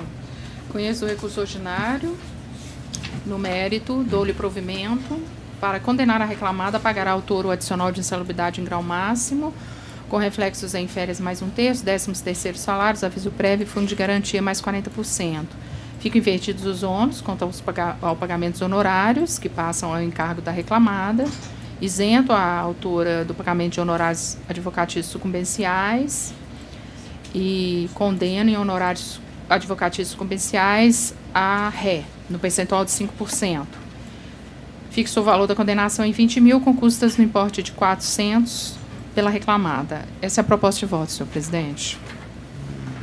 Quer se manifestar, doutor? Aguardar eventual divergência. Doutor Weber está de acordo, né? Eu estou acompanhando a relatora. Então vai prevalecer o voto da relatora por maioria, porque eu manteria a decisão. Então, por maioria, doutor. Muito obrigado a todos pela atenção. Boa tarde. Até logo, boa tarde.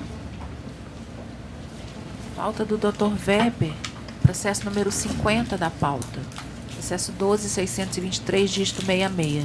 Votam no processo doutor Weber Leite de Magalhães Pinto Filho, relator, doutor Luiz Antônio de Paulo Ianaco, doutora Juliana Vignoli Cordeiro. Inscrito para apresentação, doutor Pedro Figueiredo Rocha. Você está falando por quem, doutor Pedro? Reclamada. Recorrente. Reclamante? Reclamada, recorrente. Reclamada. Qual processo que é? O 50? 50. Doutor Weber. Posso falar? Pode. Eu estou conhecendo o recurso da reclamada, dou-lhe provimento para excluir as diferenças salariais decorrentes da equiparação, o pagamento de 32 minutos extras diários, a título de hora itinere, e o pagamento de 1h30, né, extras diários. Vou aguardar eventual divergência. Doutora Juliana tem uma divergência, né? Integralmente vencida. Integralmente vencida. Eu estou acompanhando o voto do relator, doutor, então preparece o voto dele por maioria. Ainda na pauta do Dr. Weber, processo número 12 da pauta.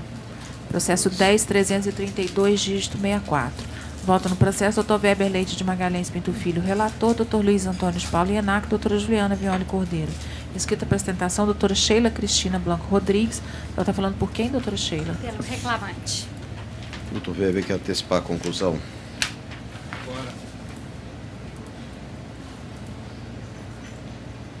Eu dou provimento parcial ao recurso da segunda reclamada para elevar o percentual para 10% a título de honorários advocatícios e determinar que os créditos deverão ser atualizados pela TR até 25 de março de 2015, a partir do dia 26, e PCAE, negando provimento ao recurso da primeira reclamada, dando provimento parcial ao recurso do reclamante para crescer a condenação à multa prevista no artigo 467 da CLT, sobre as parcelas rescisórias incontroversas, e afastando ainda a limitação da condenação dos valores apontados no inicial. Quer se manifestar, doutora? Não, está satisfeita. Você tem divergência? Acho que sim. Tem divergência, doutora? Tem. Esse é o voto que prevalece? É. Esse é o voto do relator e eu estou acompanhando o voto dele. A doutora Juliana tem uma divergência quanto à hora extra. Jornada já está registrada. Prevalece esse voto por maioria. Qual a divergência, desculpe? É quanto à hora extra. Quando ela fica vencida, eu estou acompanhando o voto do relator. Vai prevalecer. Que nega provimento das reclamadas. Sim, obrigada, isso é isso. Boa tarde. O provimento da reclamada, é isso? Do reclamante. É da primeira reclamada. Reclamante. Reclamante. Deixa eu ver como é que ficou isso exatamente. A senhora daria provimento do reclamante? Daria. Sim. Então, por maioria está negando o provimento da primeira reclamada, dando provimento parcial ao da segunda reclamada e ao do reclamante. Ao da segunda reclamada, para elevar para 10% os honorários advocatícios, determinar que os créditos sejam autorizados pela TRD naquele período até 25 de março, e ao do reclamante, para acrescer multa do artigo 467 sobre as parcelas rescisórias, afastar a limitação da condenação aos valores apontados na inicial. O voto prevalente é nesses termos. Eu estou vencida quanto às horas extras no período em que não foram trazidos aos autos os controles de frequência. E eu vou ficar vencido nessa limitação de valores aí, já que alguém fica vencido, eu fico também. Então eu posso, por gentileza, só em relação às horas extras do período sem os cartões. Boa tarde a todos. Em relação a esse período em que não foram trazidos os controles, os cartões que foram trazidos, os controles de entrada e saída, eles só colocam que havia liberação para ele entrar. As testemunhas confirmam jornada parecida com a da inicial, então o reclamante fez a prova de que ele exercia aquela jornada, aproximadamente de 7 às 17, com 30 minutos de intervalo. Os demais cartões, se analisados, eles também trazem uma jornada parecida, os anteriores, o período anterior. Então, o reclamante pede que seja reavaliada essa questão, seguido o voto vencido nesse ponto, porque a súmula 338 impõe ao reclamada o dever de trazer esses controles. Como ela não trouxe e a prova testemunhal reforça a jornada indicada no inicial, pede então provimento nesse ponto.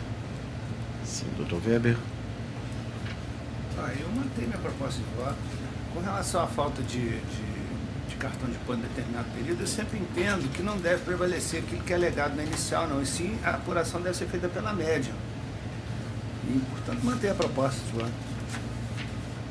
Eu estou acompanhando o voto do relator. Doutora Juliana vencida, por maioria. Obrigada. Boa tarde. Ainda agora a pauta da doutora Juliana, processo número 28 da pauta. Processo 11.067, dígito 38. Votam no processo doutora Juliana Violi Cordeiro, relatora, doutora Ana Maria Espica Valcante, doutor Weber Leite de Magalhães Pinto Filho. Inscrito para ostentação, doutor Gustavo Padrinho Oliveira. Está falando pelo autor, doutor Gustavo? Isso.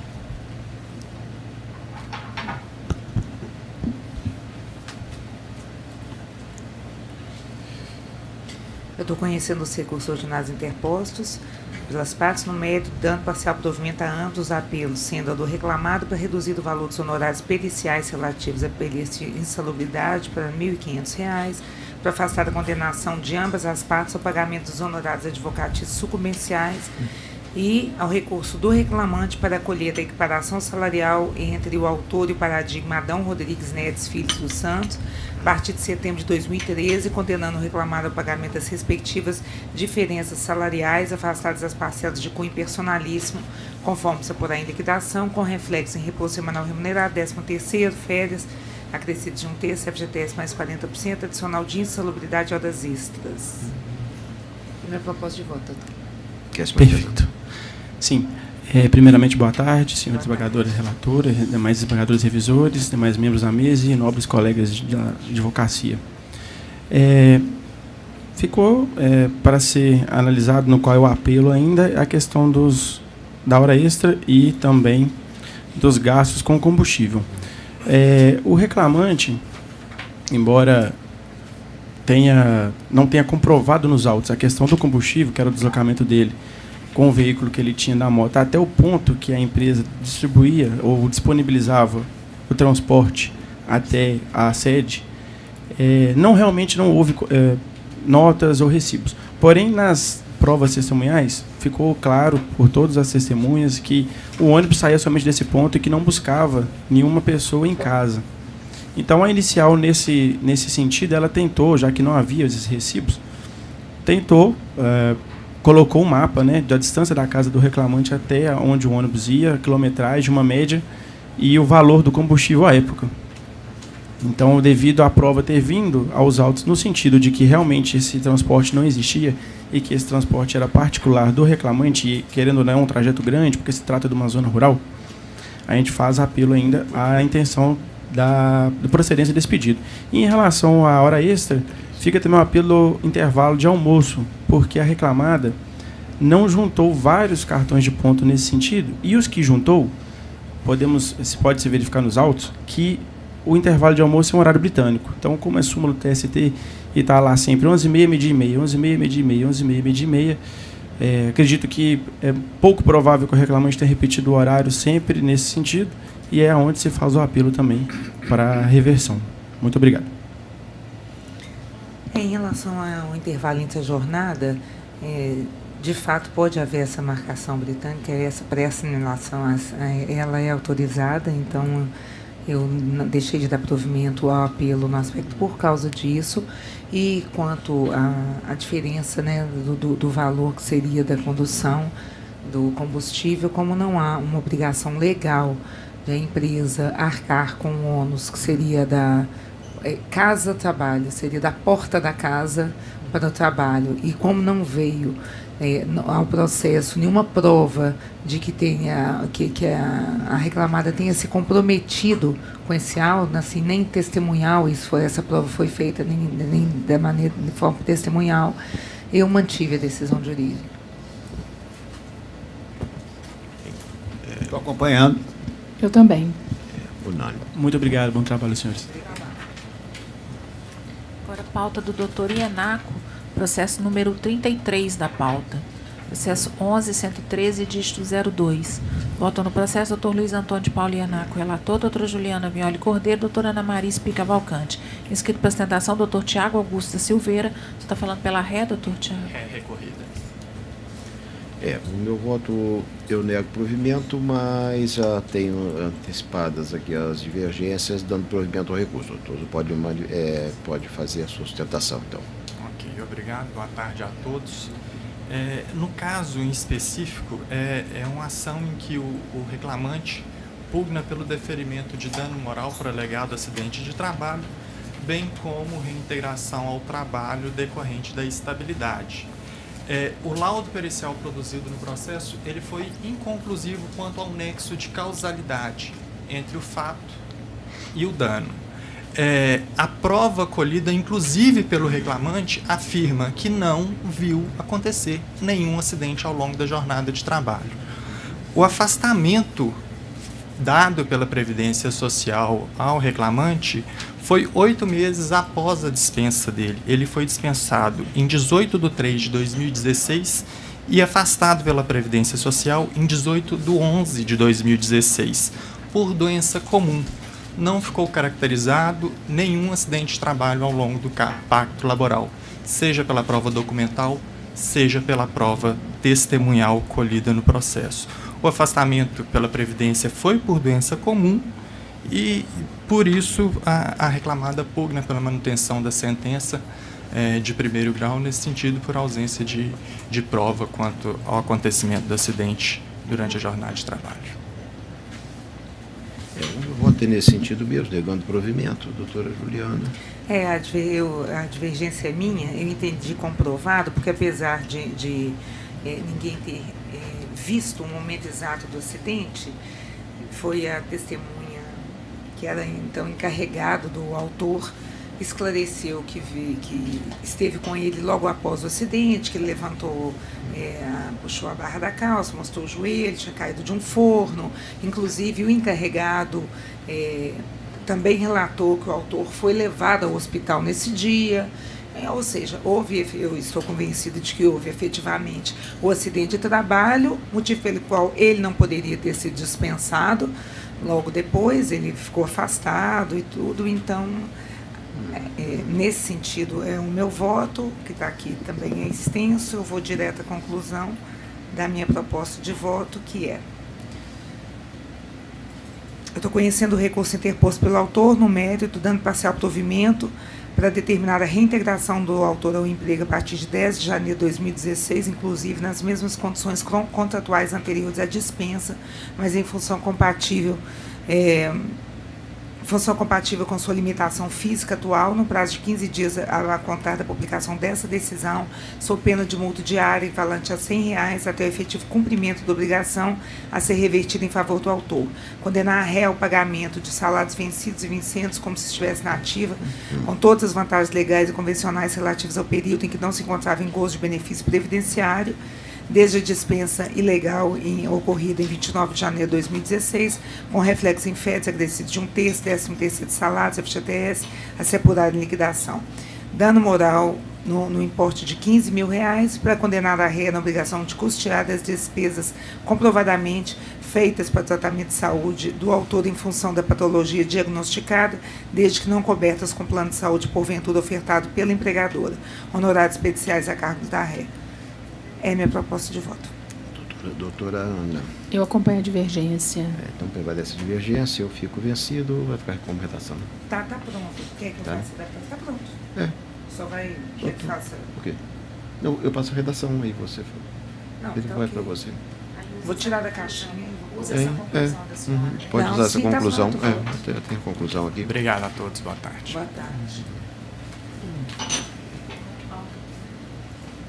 Pauta da doutora Juliana, processo número 43 da pauta. Processo 11.565, dígito 51.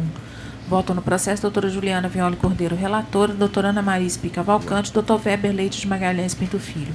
Escrito para apresentação, doutor Marcelo Augusto Sander. Você está falando por quem, doutor Marcelo? Pela reclamada. Pela recorrente. É 43, né? 43. Estou conhecendo o recurso interposto pelo reclamado no mérito dando parcial provimento para excluir da condenação as diferenças e reflexos em virtude de equiparação salarial, para esclarecer que deve ser utilizado IPCA como fator de correção monetária somente a partir de 25/3/2015, devendo incidir a TR no período anterior, mantendo o valor da condenação. Gostaria de fazer só duas considerações sobre o voto da relatora. A empresa foi condenada a pagamento de danos morais por obrigar o reclamante a usar uniforme com logomarcas. Ao contrário do que é exposto na súmula deste colégio tribunal, o reclamante utilizava uniforme com marcas comercializadas de propriedade da reclamada, não marcas comercializadas pela reclamada. Então, não se aplica ao reclamante a questão da súmula do tribunal em relação a esse tema. Em relação ao Vale Transporte, não há no sistema interno da empresa o pedido para o reclamante o reembolso do suposto Vale Transporte ao qual ele não alega que não foi recebido. Por isso, a empresa não o forneceu. Assim expõe a essa coluna turma. Doutora Juliana. Quanto ao Vale Transporte, a condenação foi unicamente em relação a 2 reuniões mensais que aconteciam na reclamada, e ficou comprovado por testemunha que não havia o fornecimento. Obviamente, isso é encargo da empresa, eu estou mantendo a condenação. Em relação a questão do dano moral. O dano moral. Quando não há autorização do próprio empregado, no sentido da utilização da logomarca, que não seja exclusivamente da empresa, da própria empresa, mas de outra. Então, esse é meu entendimento. Eu estou mantendo até... Eu condenei... Só esclarecendo, porque eles usavam... É como se ele estivesse utilizando a logomarca da empresa. Porque eram produtos da empresa. Não eram produtos comercializados pela empresa. A Ambev é dono da Pepsi, Guaraná. Ele não usava Coca-Cola e outros. Ele pode usar Coca-Cola. Não, sim. Eu estou querendo dizer que não era... Se beber Coca-Cola, ele pode. Tá entendido. Deixa eu verificar, doutor. A diferenciação que eu estou fazendo é essa. Doutor, só um já está esclarecido. Deixa eu voltar no processo aqui. Se beber Coca-Cola, tem advertência. Porque se é isso... Mas o caso é esse mesmo. Deixa eu ver aqui. Vou dar inicial aqui.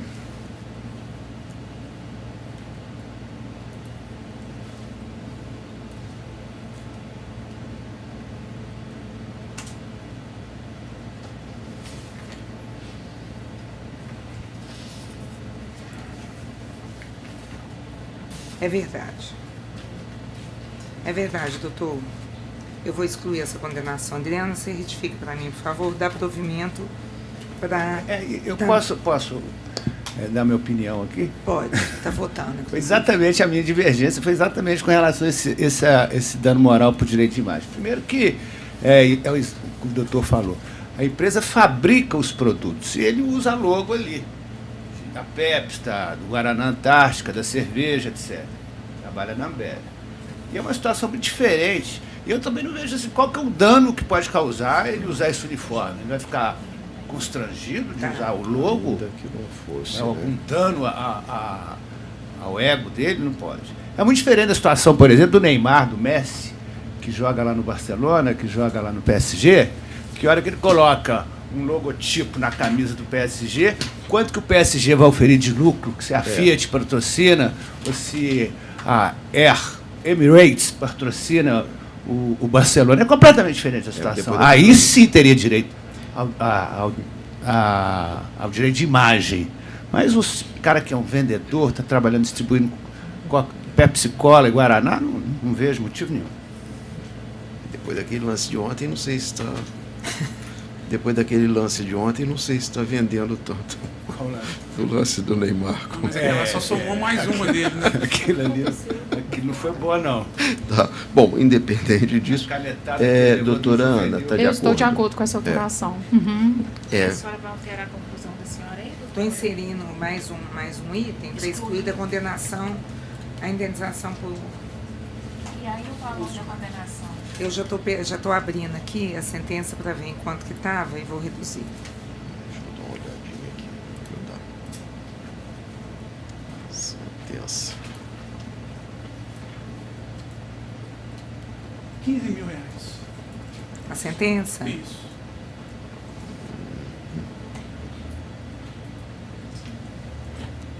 Não, isso não. Então, é 2 mil. Mas tem equiparação, também, tirar 3 mil. Vai para 12 mil. 240.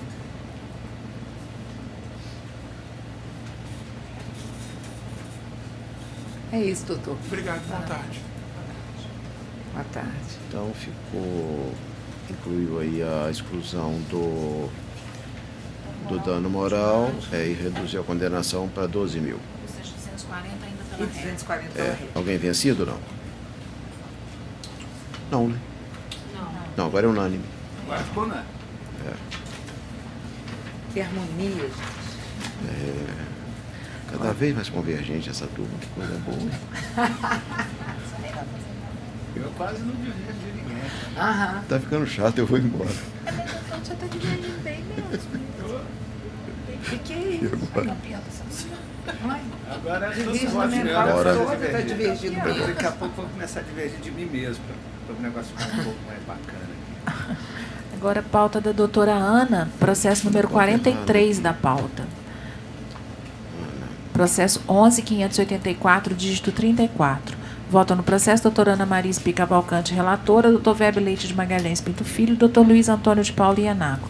Inscrito para sustentação, doutor Davi Henrique Castro Gonçalves. Está falando pelo réu, doutor Davi? Sim. A doutora Ana quer antecipar a conclusão? Pois não. Conheço os recursos, no mérito dou parcial provimento a ambos os recursos para determinar que, para a correção monetária do crédito reconhecido nesta demanda, será aplicado o índice oficial de remuneração básica da caderneta de poupança TR até 24/3/2015 e a partir de 25/3 o índice de preços ao consumidor amplo especial IPCAE. Dou provimento ao recurso da reclamante para acrescer a condenação, o pagamento de 15 minutos extras, artigo 384 da CLT, nos dias em que a reclamante cumpriu jornada de trabalho de mais de 8 horas, no período trabalhado até 30 de maio de 2015, conforme se apurar à luz dos cartões de ponto existentes nos autos, são devidos reflexos no FGTS mais 40% e repousos, observando-se os demais parâmetros de cálculo fixados em primeiro grau para apuração das horas extras concedidas. Mantido o valor à condenação por conta ainda compatível. Essa é a proposta de voto, senhor presidente. Quer se manifestar, doutor? Uma pequena manifestação.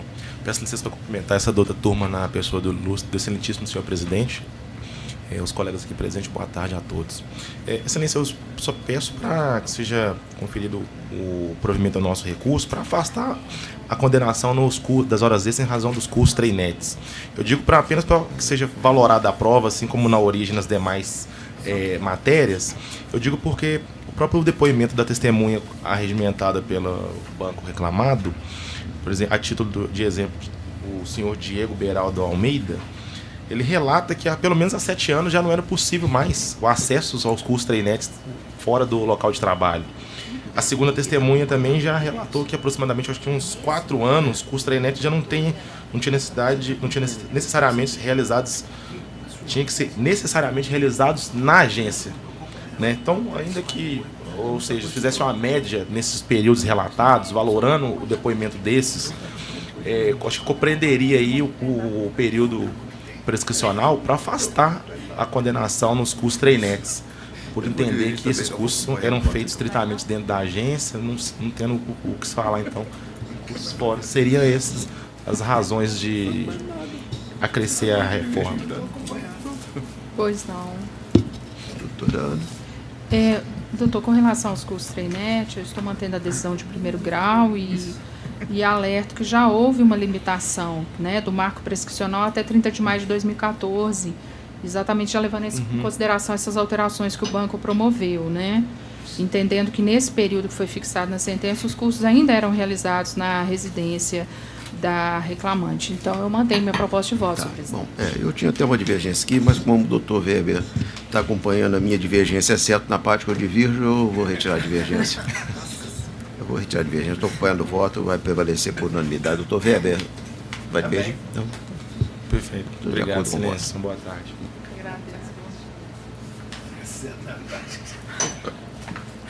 Isso é que é divergir. Agora, pauta do doutor Ianaco, processo número 31 da pauta. Processo 11.051, dígito 08. Voto no processo, doutor Luiz Antônio de Paulo Ianaco, relator, doutora Juliana Vignoli Cordeiro, doutora Ana Maria Explica Valcante. Inscrito para sustentação, doutor Pietre Uber de Jesus. Você está falando por quem, doutor? Pela autora recorrente. Pela Ana Carolina? Ana Carolina. Esse processo já teve uma sustentação na outra sessão e eu já havia até proferido o voto, não é? Exato, eu sustentei inclusive quanto ao provimento do recurso da autora e aguardei uma divergência com relação às contrarrazões do recurso da reclamada. Exatamente, eu já havia manifestado o meu voto e foi retirado. Bom, alguém deve ter pedido vista, eu não anotei aqui, mas João, de qualquer forma, pedido de vista, né? Então, a doutora tem a palavra. Não, eu tô acompanhando o voto. Está acompanhando o voto? E doutora Ana? Também. Também. Então, prevaleceu o voto, estou por unanimidade. Eu vou reler, só porque negando provimento aos recursos. Muito obrigado, boa tarde, bom trabalho. Agora, o último é na pauta da doutora Juliana, é o processo número 13 da pauta. Esse processo é segredo de justiça.